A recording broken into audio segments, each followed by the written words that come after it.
श्रावण मास महात्म 15वां अध्याय। जय श्री कृष्ण भाइयों और बहनों, आज के इस वीडियो में सुपोदन नामक व्रत के बारे में भगवान शंकर सनत कुमार जी से चर्चा कर रहे हैं। तो चलिए आज की 15वें अध्याय की कथा शुरू करते हैं। श्री सनत कुमार जी ने भगवान सदाशिव से कहा, हे प्रभो, मैं नागों का आश्चर्यजनक पंचमी का व्रत आपके मुखारविंद से सुन चुका हूँ। हे देवेश, अब आप मुझे षष्ठी के दिन किए जाने वाले व्रत के संबंध में बतलाइए। इस व्रत का नाम क्या है और विधान क्या है? भगवान श्री सदाशिव ने श्री सनत कुमार जी से कहा, हे तात, श्रावण मास शुक्ल पक्ष की षष्ठी तिथि को महामृत्यु विनाशक नामक उत्तम सुपोदन व्रत करना चाहिए। शिवालय या घर में भगवान श्री सदाशिव का अर्चन करके दाल, आटे, भात का नैवेद्य नमक सहित आम का साग रखना चाहिए। ब्राह्मणों को नैवेद्य पदार्थों का वायन देना चाहिए। जो मनुष्य विधि पूर्वक इस व्रत को करता है उसे बड़े भारी पुण्य की प्राप्ति होती है। इसके संबंध में तुम्हें मैं एक प्राचीन कथा सुनाता हूँ।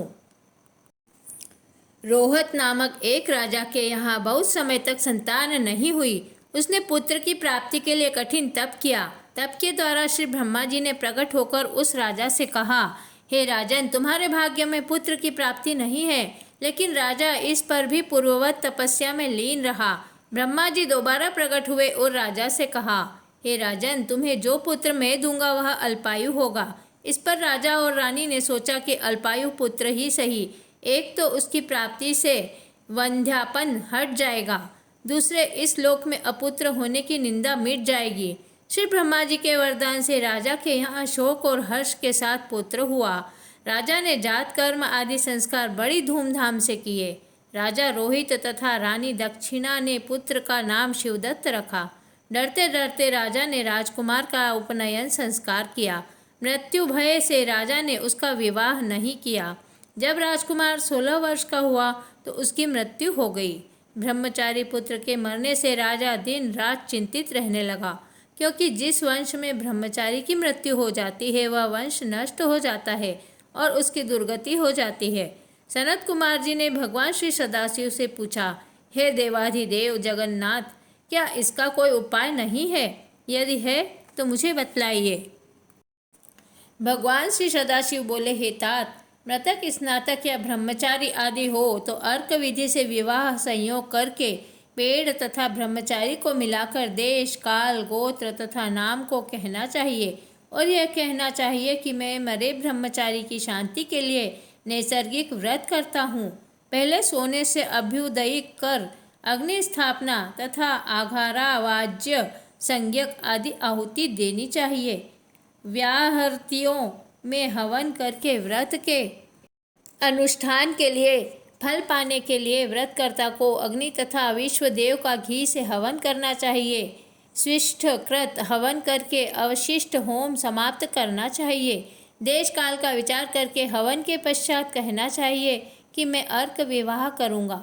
सोने से अभ्युदय करके पीपल शाखा तथा शव को हल्दी और तेल से लेप कर पीले सूत द्वारा वेष्टित करना चाहिए।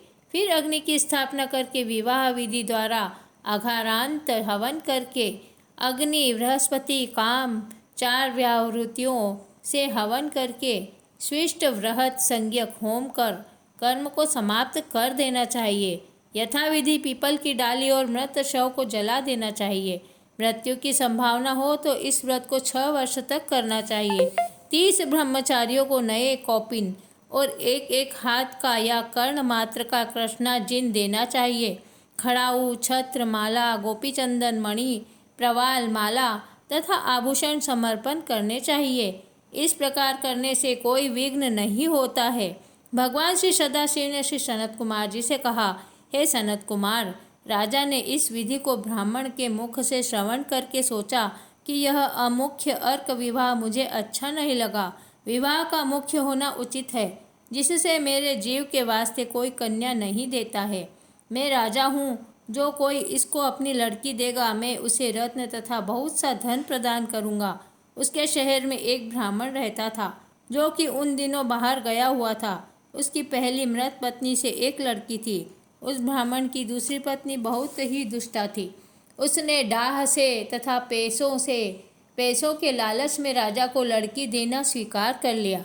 उसने 1,00,000 रुपया नगद लेकर राजा को अपनी सौत की 10 वर्षीय कन्या उसके मृत लड़के के लिए दे दी। उस लड़की को लेकर राजा के सेवक श्मशान भूमि में गए। उन्होंने राजकुमार के शव के साथ उस लड़की का विवाह किया और बाद में उस शव के साथ उस लड़की को जलाने की तैयारियां करने लगे। तब लड़की बोली, आप यह क्या कर रहे हैं? लड़की की बात सुनकर वे सब दुखी होकर बोले, यह तेरा पति है, हम इसकी देह को जला रहे हैं। लड़की डर कर रोने लगी और उसने कहा, आप मेरे स्वामी को क्यों जलाते हैं? मैं इसे जलाने नहीं दूंगी। आप सब लोग यहाँ से जा सकते हैं, मैं तो यहीं इनके पास रहूँगी और जब यह उठेंगे इनके साथ ही घर आऊँगी। लड़की का हट देखकर सब करुणा से आर्द्रचित्त होकर वहाँ से चले गए। उस समय सब बूढ़ों ने कहा, यह घोर कष्ट है, हम किसी का भविष्य तो नहीं जान सकते। यह लड़की बेचारी अपनी सौतेली माँ के द्वारा बेची गई है, इसके तो भगवान रक्षक हैं। हमें मरे हुए राजकुमार और इस कन्या को हरगिज नहीं जलाना चाहिए और यहाँ से चले जाना चाहिए। इसके बाद सब लोग अपने अपने घरों को वापस लौट गए। अब वह छोटी सी लड़की जो कुछ भी नहीं समझती थी, शव के पास अकेली बैठी हुई रोने लगी और बार बार भगवान श्री सदाशिव तथा भगवती पार्वती को याद करने लगी। उधर दयासागर भगवान सदाशिव तथा भगवती पार्वती भी बार बार उसको याद करने लगे और नंदी पर सवार होकर शीघ्र ही उस बालिका के पास पहुँचे।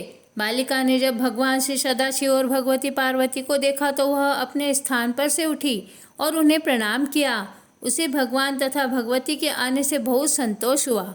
उसने भगवान सदाशिव से पूछा, क्या मेरे पति जी उठेंगे? उसके सहज बाल भाव को देखकर कृपालु भगवान सदाशिव तथा पार्वती ने कहा, हे बालिके, तेरी माँ ने सुपोदन नामक व्रत किया था। तेल तथा जल लेकर उसके फल को संकल्प करके तू उसे अपने पति को दे दे तथा मरे हुए पति से कहे, मेरी माँ ने जो सुपोदन व्रत किया था उसके प्रभाव से मेरा पति पुनः जीवित हो जाए। बालिका ने भगवान सदाशिव तथा भगवती पार्वती के आदेशानुसार वैसा ही किया। शिवदत्त तुरंत उठकर बैठ गया। भगवान सदाशिव तथा भगवती पार्वती उस बालिका को व्रत करने का आदेश देकर अंतर्ध्यान हो गए।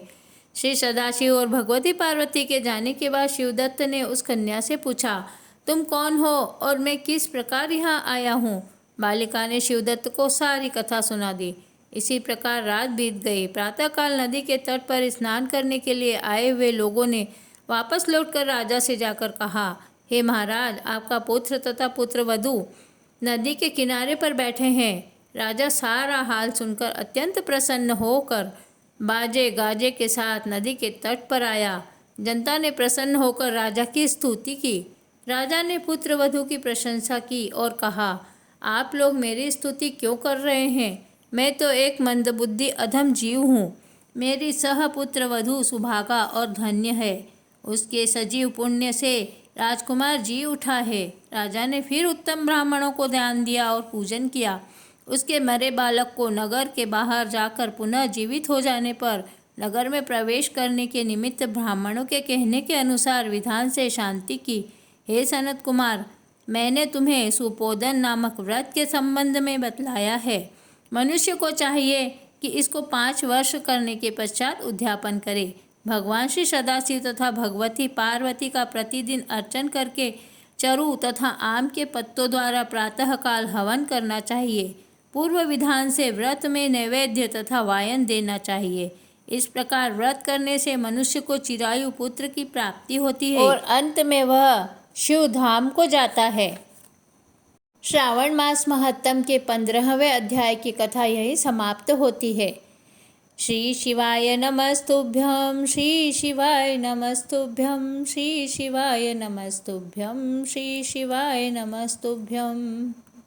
ओम तत्पुरुषाय विद्महे महादेवाय धीमहि तन्नो रुद्रः प्रचोदयात्। प्रिय भाइयों और बहनों, अगर आपने मेरे चैनल को अभी तक सब्सक्राइब नहीं किया हो तो जल्दी से सब्सक्राइब कर लीजिए और वीडियो को अधिक से अधिक शेयर कीजिए जिससे सभी इसका लाभ उठा सके। धन्यवाद। जय श्री कृष्णा।